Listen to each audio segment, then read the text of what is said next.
2013 میں MP بن گیا تو میں نے اس وقت تمام روڈ اس شہر کی کارپیٹ کروائی ہیں، تمام روڈ، لائٹیں لگوائی ہیں اس شہر میں، سیوریج کا کوئی 1.5 ارب روپے کا منصوبہ تھا، سیوریج پورے شہر میں ڈلوایا ہے، ٹف ٹائل لگوائی ہے، پھر میں نے چشتیاں شہر کی انٹری کے دونوں طرف بہاولپور روڈ پر اور بہاول نگر روڈ پر وہ میں نے گیٹ بنوائے ہیں کہ ایک لک پتہ چلے، اور 1 وے روڈ پورے کروائے ہیں الحمدللہ۔ ہسپتال کو میں نے اپ گریڈ کروایا ہے، ہسپتال میں آرتھوپیڈک وارڈ لے کے آیا اور دوسرا ہارٹ کا وارڈ لے کے آیا، الحمدللہ کمپلیٹ ہو چکا ہے، اور اس کے بعد 1122 لے کے آیا۔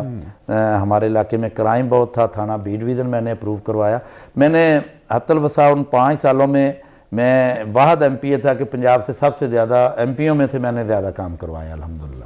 باجوہ صاحب 2019 میں سرکاری اراضی پر قبضے کے مقدمات درج ہوتے ہیں احسان الحق باجوہ اور کئی اور افراد پر، کیا کہیں گے ان مقدمات کے؟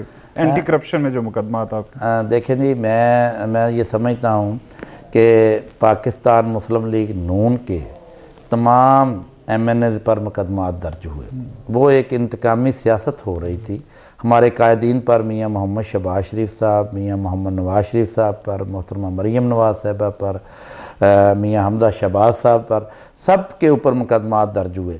واللہ تعالیٰ میں اس علاقے کو ہی نہیں جانتا ہوں، میری زمین وہاں ضرور تھی اور وہ میں نے کبھی خود کاشت نہیں کی، میری تقریباً 50 مربع زمین ہے، میں ایک مرلہ بھی خود کاشت نہیں کرتا ہوں، لوگوں کو ٹھیکے پر دی ہوئی ہے، اور میں اتنی زمین کا ٹھیکہ لیتا ہوں جتنی زمین میرے نام ہے۔ ٹھیک ہے، تو میں زندگی میں کہیں اس جگہ پہ آج تک گیا بھی نہیں ہوں، وہ بس انہوں نے بلدیہ والے ٹریکٹروں کے حال مروائے اور اینٹی کرپشن عمران خان کے ہاتھ میں تھی۔ اصل اس کی وجوہات یہ تھی کہ میں نے عمران خان کے خلاف ایک اسمبلی میں تقریر کی تھی اور بڑی دبنگ تقریر کی تھی، اس کے بعد میرے اوپر نیب کا بھی تیسرے دن کیس کھل گیا اور اینٹی کرپشن کے 2 پرچے بھی ہو گئے۔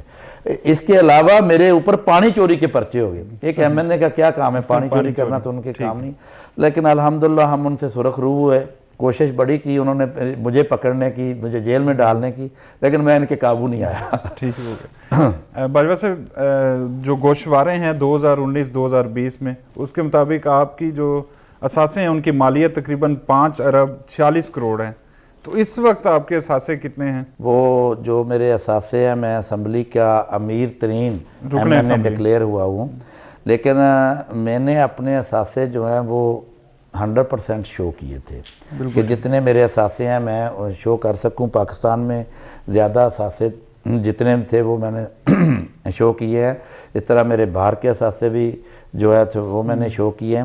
تو میں سمجھتا ہوں کہ شومنٹ کرنی بھی چاہیے، پتہ بھی کرنا چاہیے، میرے تو حق حلال کے پیسے ہیں۔ 2018 میں آپ 1,24,000 ووٹ لیتے ہیں، ضلع بہاول نگر میں سب سے زیادہ ووٹ لینے والے آپ رکن اسمبلی ہیں، اس دفعہ کیا امید ہے؟ دیکھیں جی، میں ذرا آپ کی کریکشن کر دوں، جو میرے ان آفیشیل ووٹ تھے وہ میرے تھے 1.5 لاکھ ووٹ تھے۔ ٹھیک ہے، میرے ساتھ 38 پولنگ اسٹیشنوں میں دھاندلی کی گئی، ٹھیک ہے، تو 2 دن ہمارا رزلٹ رکا رہا، تو ہماری جج صاحب اس وقت RO تھے ہمارے، ان کے ساتھ بڑی لڑائی جھگڑا ہوا جی، میرے ووٹ 38 پولنگ اسٹیشنوں کے جو رزلٹ چینج کیے ہیں وہ دوبارہ کریں۔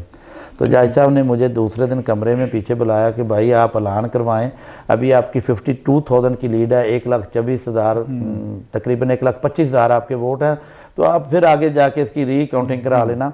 تو میرے اوپر بڑا پریشر ہے، تو میرے اصل میں 78,000 کی لیڈ تھی اور 1.5 لاکھ ووٹ تھے۔ ٹھیک ہے، اور کریکشن میں یہ کرنی چاہ رہا ہوں کہ میرے پنجاب میں سے 1-2 لوگوں کے علاوہ جنوبی پنجاب میں سب سے زیادہ میرے ووٹ ہیں، لیڈ بھی میری زیادہ ہے، پنجاب میں صرف 2 لوگوں کے علاوہ میری سب سے زیادہ لیڈ بھی اور ووٹ بھی میرے زیادہ ہے۔ سر یہ بتائیے گا کہ نون لیگ بہاول نگر سے کتنی سیٹیں جیت پائے گی؟ 2018 میں بھی 4 MNA جیتے تھے اور 8 MPA جیتے تھے، انشاءاللہ ہمیں بھرپور امید ہے اس وقت بھی 4 MNA جیتیں گے اور 8 MPA جیتیں گے انشاءاللہ۔ بھائی صاحب آپ کا کہنا ہے کہ چشتیاں کو ماڈل سٹی بنایا ہے، جیتوں گا تو اسے پیرس بنا دوں گا، لیکن درینہ مسائل وہیں کے وہیں ہیں، قبرستان کی 4 دیواری نہیں ہے، سیوریج کا پانی نہیں گزرتا، اس کے علاوہ یہاں پر جو ہے وہ پانی پینے کا صاف پانی میسر نہیں ہے، ہاسپٹل کے مسائل ہیں، تو یہ جو بنیادی مسائل ہیں یہ کب ایڈریس ہو پائیں گے؟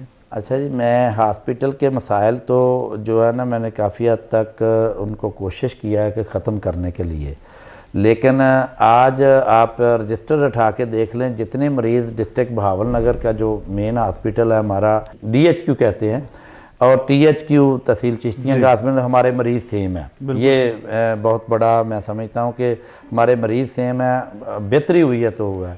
باقی میں نے جو واٹر سپلائی کے پیپ تھے میں نے تمام روڈ پر اپنے MPA ٹرنیور میں, وہ قاضی والا روڈ ہے یا مین ہائی وے روڈ ہے یا شوگر مل روڈ ہے, ان کے دونوں سائڈوں پر بڑے کوئی 16 انچ کے پیپ ڈلوائے تھے. لیکن بدقسمتی یا ناہلی 2018 کے بعد کی گورنمنٹ کی ہے کہ اس میں سے کنیکشن نہیں کروا سکے واٹر سپلائی کی. انشاءاللہ مجھے اللہ نے موقع دیا تو ان سے کنیکشن کروائیں گے اور عوام کو واٹر سپلائی کا چشتیاں کو پینے کا صاف پانی ملے گا. سیوریج کا جو ایشو ہے, سیوریج بڑا بہترین پڑا ہے, سیوریج سارا پانی نکالتا ہے. میں سمجھتا ہوں کہ بلدیہ کی کچھ نااہلی کی وجہ سے جب کوئی کسی جگہ سے پانی باہر آ جاتا ہے, اوور فلو ہو جاتا ہے کہ اس کی موٹر کوئی جل گئی اور وہ پراپر کیئر نہیں کرتے. میں سمجھتا ہوں کہ میں کل بھی یہ بات کر رہا تھا, انشاءاللہ آنے والے وقت میں میں اپنے بلدیہ کے سسٹم کو کمپیوٹرائز کرواؤں گا. ٹھیک ہے. اس میں جو یہ صاف پانی کا بل ہے وہ صحیح کلیکٹ نہیں ہوتا اور بہت سارے مسئلے مسائل ہیں. انشاءاللہ اس کو کمپیوٹرائز کرا کے ہر بندے کی دہلیز تک ہر مہینے کا بل جائے گا. باجوہ صاحب, امیر ترین رکن اسمبلی ہونے کے ناطے سیکیورٹی کے ایشو نہیں رہتے آپ کو؟ سیکیورٹی کے ایشو رہتے ہیں لیکن الحمدللہ کوشش کرتے ہیں, اس ملک کے حالات کے ساتھ ساتھ چلنا پڑتا ہے. تو میرے اپنے گارڈ ہیں اور میں اپنی سیکیورٹی مکمل رکھتا ہوں. گارڈ دیکھیں اپنی سیکیورٹی مکمل رکھتا ہوں. تو یہ تو میرے جیسا بندہ اندر آتے ہوئے ڈر رہا تھا, تو ایک غریب آدمی کی رسائی آپ تک کیسے ہوتی ہوگی؟ اچھا جی, یہ میں آپ کو بڑی کلیئر بات بتا دوں. الحمدللہ جتنے دن میں چشتیاں میں رہتا ہوں میرے سے ہر امیر ہر غریب بندہ مل سکتا ہے. اور امیر آدمی جو ڈیرے کے اندر آ کے بیٹھ جاتے ہیں, غریب باہر بیٹھے ہوتے ہیں نا, تو امیر اندر بیٹھے رہتے ہیں. میں غریبوں کو بہت پریفرنس دیتا ہوں, میں بیٹھتا ہی باہر ہوں. جب فارغ ہوتا ہوں تو جو اندر بیٹھے ہوتے ہیں ان کی بات بعد میں سنتا ہوں. تو ذریعہ معاش کیا ہے, کتنی جائیدادیں ہیں پاکستان کے علاوہ کسی اور ملک میں بھی جائیداد ہیں؟ الحمدللہ میری دبئی میں بہت جائیداد ہے جی, شکر الحمدللہ. میری ایک اپنی خود کی بلڈنگ ہے, کوئی 10 گھر میرے ہیں رینٹ پر دیے ہوئے ہیں, ایک پوری بلڈنگ ہے, میری کمپنیز ہیں, میرے بھائی کے میرے ساتھ پارٹنر ہیں, تو میری گروپ آف کمپنیز ہیں. میرے پاس کوئی 500 ورکر کام کرتے ہیں. میرے بچے لندن میں ہوتے ہیں, بچوں کو وہاں گھر لے کے دیا ہوا ہے. شکر الحمدللہ, اللہ کا دیا ہوا سب کچھ ہے. تو باجوہ صاحب سیاست کے علاوہ کیا مشاغل ہیں, تفریح کے لیے کیا کرتے ہیں؟ میں سمجھتا ہوں تفریح کا موقع نہیں ملتا. سیاسی بندہ جب ہوتا ہے نا, مصروفیت اس کی اتنی زیادہ ہوتی ہے کہ لوگوں کے اگر اپنے حلقے میں آ جائیں تو اپنے مسئلے مسائل ہوتے ہیں. اگر آپ لاہور میں چلے جائیں تو ادھر لوگوں کی خدمت کے لیے اگر آپ نے کام کرنا ہے, سوئے نہیں رہنا, کہ اگر آپ نے ان کو اپنے علاقے کو ماڈل بنانا ہے, ماڈل سٹی بنانا ہے, تو پھر ادھر بھی آپ کو سرکاری دفتروں کے چکر نکالنے پڑتے ہیں. لیڈرشپ کے پیچھے جانا پڑتا ہے کہ سر یہ کروا دیں یہ کروا دیں. تو پھر آپ جو ہے نا سکون کی زندگی نہیں بسر کر سکتے. تو میں سمجھتا ہوں کہ اس طرح کی تفریح کا ماحول کبھی ملا ہی نہیں ہے. جب میں باہر جاتا ہوں تو تھوڑی بازی بچوں کے ساتھ تفریح ہو جاتی ہے. فلمیں دیکھتے ہیں؟ فلم میں آپ کو اپنی زندگی کی ہسٹری بتاتا ہوں. میں نے پوری زندگی کبھی کوئی فلم نہیں دیکھی. پوری زندگی فلم اور پوری زندگی میں کبھی گانا نہیں سنا. پوری زندگی میں کبھی کیسٹ نہیں خریدی. پوری زندگی میں ٹیپ نہیں خریدی. اس کی کیا وجہ ہے؟ اس کی وجہ یہ ہے کہ مجھے بچپن سے یاری دوستیوں کا بہت شوق ہے. یاروں دوستوں سے گپ شپ کرنے کا بہت شوق ہے. اور جب سے میں نے ہوش سنبھالی ہے, کالج دور سے فری ہوئے ہیں, تو اس وقت سے میں اپنے بزنس میں چلا گیا ہوں. تو کبھی ٹائم ہی نہیں ملا. ایسے گاڑی میں کوئی گانا لگا ہو تو سن لیا. زندگی میں نے پوری فلم دیکھی کوئی نہیں ہے. باجوہ صاحب, یہاں کے سیاستدان جو ہیں آئے روز سیاسی وابستگیاں بدلتے رہتے ہیں. آپ نظریاتی سیاست پر یقین رکھتے ہیں یا ہوا کا رخ دیکھ کر جو ہے وہ سیاست کرتے ہیں؟ مجھے کالج دور میں جب میں تھا نا جی, میں 87-88 کی بات کر رہا ہوں, تو اس وقت سے سیاست میں بڑی دلچسپی تھی. تو جیسے میں نے آپ کو بتایا 2010-11 میں لوگوں کی خواہش پر میں سیاست میں قدم رکھا, اور اس وقت میں نے دیکھا جی کون سی بہتر پارٹی اس ملک کی خدمت پیچھے کی ہے اور آگے کر سکتی ہے.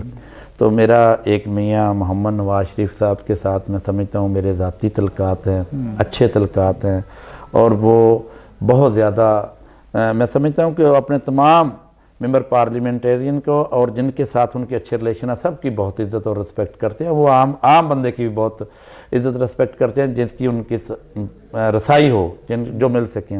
اس طرح میاں شہباز صاحب ہیں تو میں ان کے بارے میں یہ الفاظ کہوں گا کہ پاکستان کی 24 کروڑ وہ 3 دفعہ ملک کے وزیر اعلیٰ رہے ہیں اور 2013 سے 18 تک جب وہ ملک کے وزیر اعلیٰ تھے کہ ہر صوبے کی عوام یہ کہتی تھی کہ ہمیں میاں شہباز شریف کی طرح کا وزیر اعلیٰ چاہیے. صحیح. بعد میں ان کے اوپر بھی دیکھے کیس بنائے گئے. مجھے کیم علی شاہ کی بات ایک کبھی کبھی یاد آتی ہے. انہوں نے ٹی وی پر کہا تھا آ کے کہ نہ ہم کام کروائیں گے نہ ہمیں کوئی پوچھے گا. نہ انہوں نے اپنے صوبہ سندھ میں کام کروایا اور نہ ان کے اوپر کوئی کیس بنا. تو میں نے اس وقت دیکھا جی کہ کون سی پارٹی کون سی قیادت ملک کی بہتری کے لیے کام کر سکتی ہے. اور میرا قائد محترم میاں نواز شریف صاحب کے ساتھ تعلق بھی تھا تو میں اس پارٹی میں آیا اور انشاءاللہ میری کوشش یہ ہے کہ میں اپنے قائدین کے ساتھ پیار اور محبت کا میرا رشتہ بھی قائم رہے اور رہے گا. اور میں انشاءاللہ پاکستان مسلم لیگ نون میں ہوں, نون میں رہوں گا اور انشاءاللہ اپنے علاقے کی خدمت کریں گے. باجوہ صاحب, مریم نواز کو آپ نے گفٹ کیا, تاج پوشی کروائی گئی اور اس کے بعد وہ سونے کا تھا, ہیرے کا تھا, وہ کیا وہ بات ذرا بتائیے گا. وہ بات بڑی پرانی ہو گئی ہے, 2018 کی بات ہے. بات گئی, رات گئی, وقت گزر گیا. وہ اچھا تاج تھا, سونے کا تاج تھا, ہیرے لگے ہوئے تھے ماشاءاللہ. وہ میں نے اپنے شوق سے پہنایا تھا. وہ ہماری بہن ہے, وہ پہلی دفعہ اس وقت میرے گھر میں آئی تھیں. تو میں سمجھتا ہوں کہ ہمارے رسم و رواج ایسے ہیں کہ آپ کی کوئی عزت احترام کا کوئی رشتہ دار آپ کے گھر آتا ہے تو ہم تو اس کو اپنی بہن کہتے ہیں, تو ان کو خالی ہاتھ نہیں جانے دیا گیا. میاں نواز شریف یہاں پر آئے, مریم نواز یہاں پر آئے, آپ نے جیسے بتایا ذاتی تعلق ہے اور اتنی ذرا تصاویر بھی لگی ہوئی ہیں آپ کے ڈرائنگ روم میں اور باقی. تو کیا ضلع کی سیاست بھی آپ چلا رہے ہیں؟ ضلع کی سیاست ہر ایم این اے اپنے حلقے میں کام کر رہا ہے, ہر ایم پی اپنے حلقے میں کام کر رہا ہے. تو میں نے کبھی ضلع کی سیاست میں دلچسپی اس حد تک نہیں لی کہ جو اگر میرے حلقے میں کوئی بندہ مداخلت کرے گا تو مجھے صافدار ہے کہ وہ اچھا نہیں لگتا. تو میں کبھی کسی کو ڈسٹرب نہیں کرنا چاہتا. اپنے حلقے میں وہ کام کر رہے ہیں جہاں ہمارا مشترکہ کوئی ریلیونٹ کوئی کام ہو تو انشاءاللہ ہم سارے دوست مشاورت کر کے کوارڈینیشن کر کے وہ کام مسئلہ حل کروا. باجوہ صاحب, سیاست میں آپ کا آئیڈیل کون ہے؟ کسی بھی سیاسی وابستگی سے ہٹ کے بات کرنی ہے. میں سمجھتا ہوں کہ میاں محمد نواز شریف صاحب جو ہے نا وہ میرے آئیڈیل ہے. اگر آپ ان کی بات کریں تو وہ جس بندے کو ایک دفعہ مل لیتے ہیں نا وہ بندہ پھر میاں نواز شریف صاحب کے پیچھے ہوتا ہے. ان کے تھپکی دینے میں اور ان کے ملنے میں, ان کے گلے لگانے میں ایک ایسا پیار اور محبت کا رشتہ بندے سے قائم ہو جاتا ہے, بندہ ان سے پیچھے نہیں ہٹ سکتا. کیا کسی سیاستدان کا رستہ روکنا چاہیے؟ جیل و بند کی سختیاں سیاستدان کب تک جھیلتے رہیں گے؟ میں سمجھتا ہوں کہ یہ ایک بڑی غلط روایت قائم ہو چکی ہے ہمارے ملک میں اور شروع سے چلتی آ رہی ہے. میں سمجھتا ہوں کہ ہر بندے کو آزادانہ حق حاصل ہونا چاہیے, وہ سیاست کرے, سیاست میں آئے. تو یہ غلط بات ہے کہ کسی کے اوپر سیاسی مقدمات بنائے جائیں. پہلے بھی بنتے آئے ہیں, پیپل پارٹی کے دور میں بنے, نون لیگ کے دور میں بنے, ہم ان سے ڈینائی نہیں کرتے. اور جتنا خراب ماحول عمران خان کے دور میں ہوا ہے نا وہ ایک بدترین سیاہ دور میں سمجھتا ہوں کہ پچھلے 75 سالوں کی ہسٹری میں وہ سیاہ ترین دور تھا. یہ سارا کچھ غلط ہوا اور غلط ہو رہا ہے. انشاءاللہ سیاستدان آہستہ آہستہ اس بات سے باہر آ رہے ہیں. سیاستدان یہ سمجھ رہے ہیں کہ ہم نے اس ملک کو آگے لے کے چلنا ہے اور انشاءاللہ یہ ختم ہو جائے گا آنے والے دور. باجوہ صاحب, محبت کی کبھی زندگی میں؟ ہاں بالکل محبت کی ہے. محبت باقی جو ہے یہ فرضی محبتیں ہوتی ہیں. دوستوں کے ساتھ اچھا تعلق رکھنا چاہیے. محبت کرنی ہے تو اپنی بیوی سے کریں, اپنے بچوں سے کریں, اپنے والدین سے کریں. محبت کا رشتہ اصل ان سے ہے, اپنے بھائیوں سے کریں, اپنی بہنوں کے ساتھ اچھے ریلیشن رکھیں. یہ جو آپ کی فیملی ہے نا, میں سمجھتا ہوں کہ محبت وہ ہوتی ہے جو کسی کے لیے مر مٹ جائے. جو آپ کی ماں کو آپ کی فکر ہے, آپ کے باپ کو آپ کی فکر ہے, آپ کی بہنوں کو آپ کی فکر ہے, آپ کے بیٹوں کو, آپ کی بیٹیوں کو, آپ کی بیوی کو آپ کی فکر ہے, وہ کسی اور کو نہیں ہے. تو محبت کرنی چاہیے تو اپنی فیملی سے کرنی. حسن بھی ہے, دولت بھی ہے, ہزاروں محبتیں ہوتی ہوں گی آپ کو دیکھ کے. کبھی کوئی فین ایسا ملا ہے زندگی میں